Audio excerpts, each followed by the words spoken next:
जी मारिया साहिबा बताइएगा, इस वक्त पाकिस्तान की तो भरपूर कोशिशें नजर आ रही हैं। At the centre of the talks जो है वो इस वक्त पाकिस्तान है, और अब सेकंड राउंड से पहले यानी कि 21 तारीख से पहले एक सेकंड राउंड होना है, उससे पहले हम देख रहे हैं कि कोशिशों में बहुत तेजी आ गई है। फील्ड मार्शल आसिम मुनीर साहब ईरान में मौजूद हैं, शहबाज शरीफ साहब जो है सऊदी में मौजूद है, उसके बाद कतर का, तुर्की का दौरा भी एक्सपेक्टेड है। कैसे देख रही हैं आप पाकिस्तान की कोशिशों को?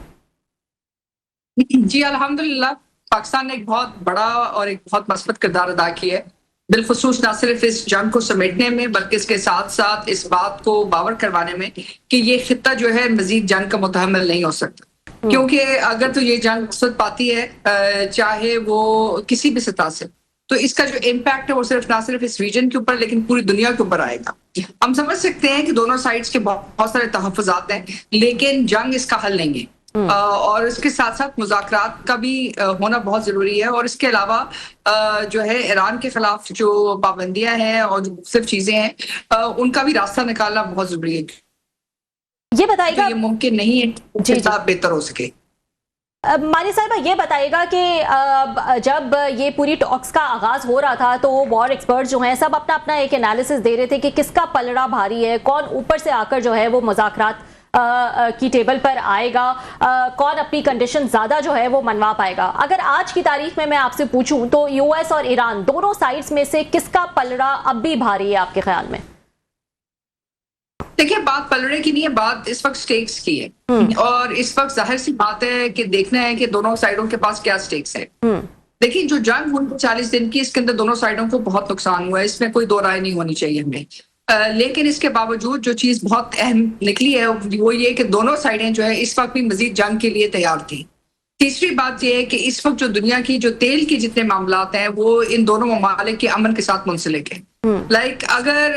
अमेरिका चाहता है कि स्ट्रेट ऑफ हॉर्मुज़ के अंदर जो है तेल के अंदर फरावानी आए, तो उसके लिए उसको ईरान का जो तेल है वो बैन अक़वामी मार्केट तक चाहिए। लेकिन अगर वो बैन अक़वामी मार्केट तक उसको चाहता है कि ईरान अपना तेल बेचे, तो ये उसी वक्त मुमकिन है कि वो जो तेल है वो उसी सतह पे बाकी अवाम से खरीद सके अगर अमेरिकन सैंक्शंस उस पर मौजूद नहीं है। और अगर आप अमेरिकन सैंक्शंस हटाना चाहते हैं तो फिर JCPOA की जो बातें थी वो आपको तरफा आपने सैंक्शंस लगाई थी वो आपको उठानी पड़ेंगी, यानी कि हर चीज का एक दूसरे के साथ ताल्लुक है। दूसरा मसला इस वक्त ये है कि जो बहरी अंदाज से अगर देखा जाए, अगर आप मैरिटाइम स्ट्रेटजी के पॉइंट ऑफ व्यू से देखा जाए तो इस वक्त ईरान के पास मुकम्मल कंट्रोल है स्ट्रेट ऑफ हॉर्मुज़ का।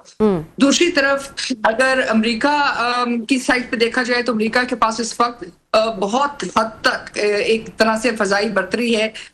इन टर्म्स ऑफ टारगेट्स, अगर वो एयरफोर्स को अपने इस्तेमाल नहीं करते हैं और मिसाइल्स को यूज करते हैं। और इसका मतलब यह है कि जो अगली सतह पे अगर जंग होती, अगर ये इस जगह पे ना रुकती तो बहुत तबाही होती, क्योंकि जाहिर है अमेरिका की तरफ से 800 अहदाफ दिए गए थे, ईरान की तरफ से 14,000 और 45,000 जो है ड्रोन्स। इसका मतलब यह है कि जो जिस इंटरनेट पे मैं और आप अभी बात कर रहे हैं, जितना कुछ जो है पूरा जो गल्फ है उसके अंदर एक ऐसी तारीखी बैठ जाती है कि आप 5 साल छोड़ें, 10 साल छोड़ें, 15-20 साल तक वापस मशरिक़ वस्ता वहां से ना उठ सकता, और ना ही दुनिया की कॉमर्स। और इसका मतलब यह है कि ये सारा कुछ लिंक होता बिटवीन अमेरिका और चीन, क्योंकि ना देखिए तजारत इस वक्त 3 जगहों पे हो रही है। एक समुद्र के ऊपर हो रही है जिसको हम सब जानते हैं, दूसरी ज़ेरे समुद्र है जिसके ऊपर साइबर लिंक्स हैं, और ये जो साइबर लिंक्स हैं इसके डाटा सेंटर्स जो हैं कुछ समुद्र के नीचे हैं जो इंडियन ओशन में है, और कुछ जो है इस वक्त बहरा अरब से निकलकर मशरिक़ वस्ता के अंदर है, जैसे क्लाउड सेंटर्स हैं आपके पास अमेज़न के, ऑरेकल के, और इस तरह की ये तमाम चीजें अबू धाबी और इन मुख्तलिफ इलाकों में मौजूद है। और तीसरी तरफ इसी तरह जो तीसरा जो कंपोनेंट है वो स्पेस के साथ लिंक्ड है। तो अगर आप ये सारे कंपोनेंट्स को आपस में लिंक करते हैं और डिफरेंट मिलिट्री जो है मिसाइल सिस्टम्स के साथ डिफरेंट स्पेस सिस्टम्स आपके इंटरफेस करते हैं, तो ना दुनिया की तिजारत चल सकती है, ना दुनिया का एविएशन चल सकती है, ना दुनिया की एक तरह से आप कह सकते हैं टूरिज्म ईस्ट वेस्ट हो सकती है। इस वक्त ये सिचुएशन है। मेरे ख्याल से अस्करी लिहाज से दोनों तकरीबन मुख्तलिफ एडवांटेजेस और डिसएडवांटेजेस रखते थे, लेकिन अगर ऑन ग्राउंड देखें तो जाहिर है ईरान के पास इस वक्त जो है ज्यादा लेवरेज है, क्योंकि ईरान ने तेल भी उसको आगे लेके जा रहे हैं, ईरान के पास स्ट्रेट ऑफ हॉर्मुज़ भी है, तो जाहिर है ईरान नेगोशिएट कर सकता है जो वो चाहे। जी हमारे साहब बहुत शुक्रिया आपका, आपने बड़ा इंतहाई कम्प्रिहेंसिवली पूरा इशू को, वो कहते हैं दरिया को कोसे में बंद करना, आपने वही किया। आप इंटरनेशनल अफेयर्स और सिक्योरिटी अफेयर्स पे एक आपकी इंटरनेशनल एक आपकी रिप्यूट भी है, रिस्पेक्ट भी है, तो इस वक्त लोग जानना चाहेंगे कि all of sudden army chief या हमारे फील्ड मार्शल का वहाँ ईरान जाना, इसको मतलब अब किस तनाजुर में देख रही हैं कि कोई अमेरिकन ने ये कहा है हमें कि आप जाएं और ईरान के साथ अगर ये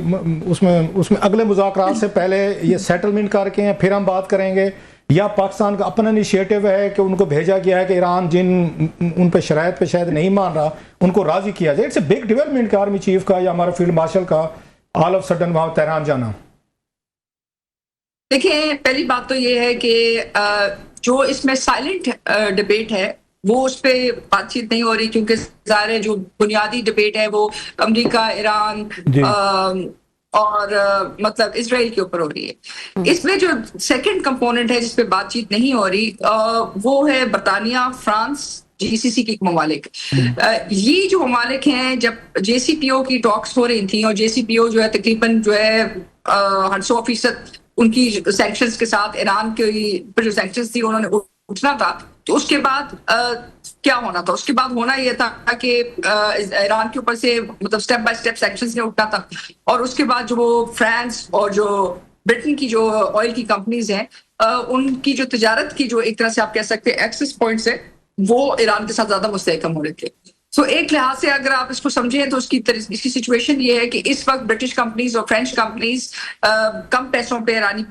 तेल खरीद रही थी। गल्फ की डिफरेंट कंट्रीज में, उनके नाम नहीं लेती लेकिन हम सब जानते हैं, वहां से वो फाइनेंशियली जो है रीराउट हो रही थी, और उसके साथ इंटरनेशनली उनके पास एक बहुत बड़ी लेवरेज है। यही वजह है कि जिस वक्त सारी बात आपकी ठीक है, लेकिन वो जो आर्मी हमारे फील्ड मार्शल का अगर आप मुझे इजाजत, सो इसकी वजह से जो ताकत का मरकज था, जो ग्रेटर इजराइल का मरकज था, उसके अंदर 3 सिक्योरिटी कॉरिडोर के पार्टनर्स थे, एक यूएई, एक इजराइल, अमेरिका और हिंदुस्तान। ये सिक्योरिटी जो कॉरिडोर था, ये सिक्योरिटी मैट्रिक्स थी गल्फ की, वो अगर आप समझे तो ये वेस्ट गल्फ के अंदर थी। इस वक्त जो सिचुएशन है वो ये है कि आप ईस्ट गल्फ की तरफ, ईस्टर्न गल्फ की तरफ आ रहे हैं। इसमें पाकिस्तान है, सऊदी अरेबिया है, इसमें इजिप्ट है, इसमें तुर्की है और ईरान है। तो ये आपका नया सिक्योरिटी ऑर्डर है जो इस वक्त अंडर फॉर्मेशन है, यानी कि दोनों जो स्ट्रेट ऑफ हॉर्मस भी और बाब अल मंदब भी। इसके अंदर एक कलेक्टिव खाली ईरान नहीं है, इसके अंदर आपका BRI का भी ओवरलैप है, इसके अंदर बाकी इम्पैक्ट्स भी हैं,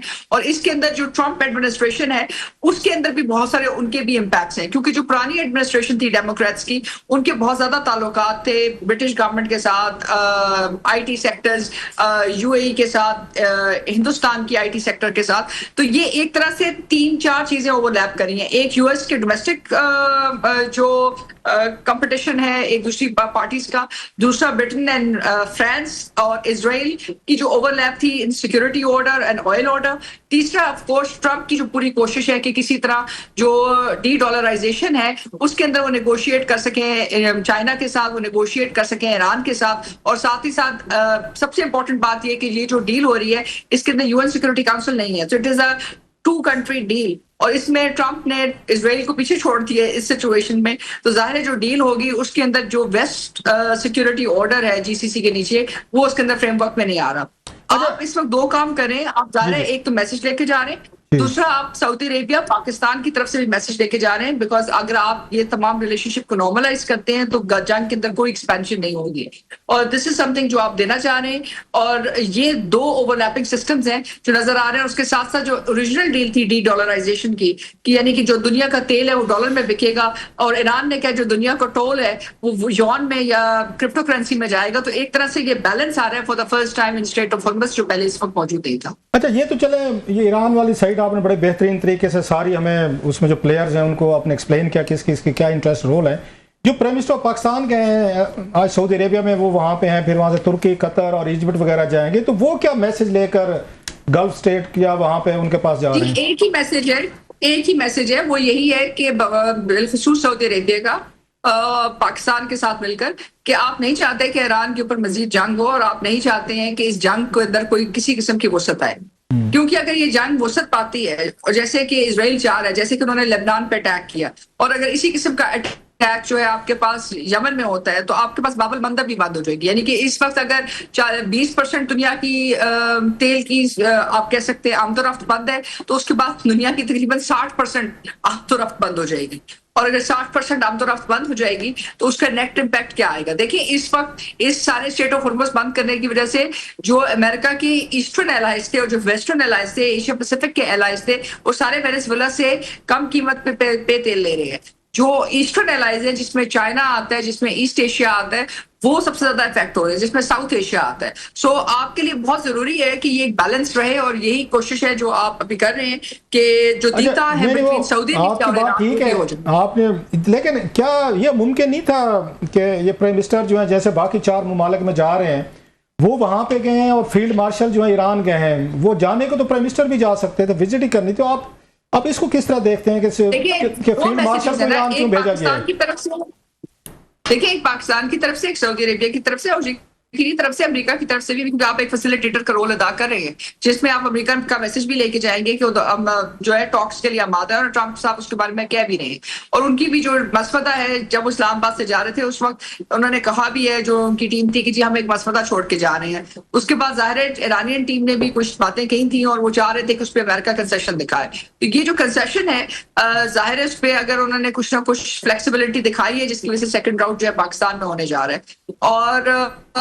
इसी मैसेज को आप लेके जाएंगे दूसरी तरफ भी, और साथ ही साथ आपकी प्रेजेंस से आप नहीं चाहते कि दौरान इसके ना इजराइल को अटैक करे और ना अमेरिका या कोई भी किस्म की ज्यादा जो है सिचुएशन टेंस हो, क्योंकि अगर ऐसी सूरत हाल होगी तो फिर ये सिर्फ और सिर्फ ईरान पे अटैक नहीं होएगा, ये तमाम रीजन के ऊपर अटैक। डॉक्टर मारिया साहिबा, ये बताएगा आपने, क्योंकि JCPOA का जिक्र किया, ऐसी क्या डील जो है वो ट्रंप इस वक्त ले पाएंगे अगर वो ईरान से जो भी मुज़ाकरात होते हैं, जो भी सेकंड राउंड होता है और जो भी एग्रीमेंट इन द एंड होता है, क्योंकि ओबामा की 2015 की इस डील को वो बार बार कॉल आउट कर चुके हैं, उसको उन्होंने ट्रैश कहा, उन्होंने कहा it was the worst deal ever, और फिर हमने देखा अपने इक़्तिदार में आते ही 1 साल बाद वहां से पुल आउट भी कर लिया। लेकिन मोर और लेस चीजें तो सेम ही होंगी कि किस तरह कंटेन करना है ईरान ने अपने यूरेनियम एनरिचमेंट को, उसके बदले में उनके ऊपर से सैंक्शंस हटना या उनके एसेट्स को अनफ्रीज करना। आपके ख्याल में कुछ मुख्तलिफ ले पाएंगे ट्रंप? देखिए, बात JCPOA की नहीं है। न्यूक्लियर नॉलेज जो है वो 1945 का है। ईरान के पास जो न्यूक्लियर नॉलेज आना था वो आ चुका है। ये ईरान का सियासी फैसला है, वो इतनी सलाहियत नहीं रखना चाहते। आप जब 5% एनरिचमेंट कर लें या 25% करें या 50% करें, उसकी साइंस एक ही है। उसके बाद it is a political decision कि जिस वक्त आप कहते हैं कि जी हम इसको जो है एनरिचमेंट के लिए लेके जाना चाहते हैं फॉर न्यूक्लियर वेपन्स पर्पसेस। दूसरा इशू ये है कि उसके बाद आपके वेपन डिजाइन आते हैं, उसके बाद आपके डिलीवरी सिस्टम्स आते हैं। ईरान के पास डिलीवरी सिस्टम्स हैं, वेपन डिजाइन के ऊपर मुख्तलिफ किस्म की बातें की जाती हैं, लेकिन इररिस्पेक्टिव ऑफ दैट असल बात यह है कि JCPOA की जो असल इम्पैक्ट था वो ये नहीं था कि ईरान की इन्वेस्टमेंट प्रोग्राम के ऊपर, वो तो जब ओमान में नेगोशिएशंस हुई उसके ऊपर ईरान ने कहा कि जी हम CSA के ऊपर एग्रीड है और कॉम्प्रिहेंसिव सेफगार्ड्स एग्रीमेंट पर लगा चुके हैं। सो असल बात ना ईरान का एटमी प्रोग्राम में, असल बात वो जो अलाइड सैंक्शंस हैं जो स्टेप बाय स्टेप उन पे लगी हुई है और स्टेप बाय स्टेप उन पे उठना था, और जिसके अंदर जो बाकी कंट्रीज हैं जैसे फ्रांस, जर्मनी और जो बाकी कंट्रीज ईरान के साथ नेगोशिएट कर रही थी उन्होंने बेनिफिट करना था, जिसमें ऑयल एंड गैस इंडस्ट्री है, जिसमें एविएशन इंडस्ट्री है, जिसमें ये मैरिटाइम इंडस्ट्री है। ये तमाम वो इंडस्ट्रीज थी जो उन्होंने बेनिफिट करना था अगर ईरान से सैंक्शंस 1 by 1 उठती हैं। तो इस वक्त वो यही कोशिश कर रहे हैं कि अगर उनको कुछ नहीं मिल रहा तो किसी और को भी इसकी वजह से ना मिले, और साथ ही साथ इट इज मतलब लो हैंगिंग फ्रूट। ईरानियन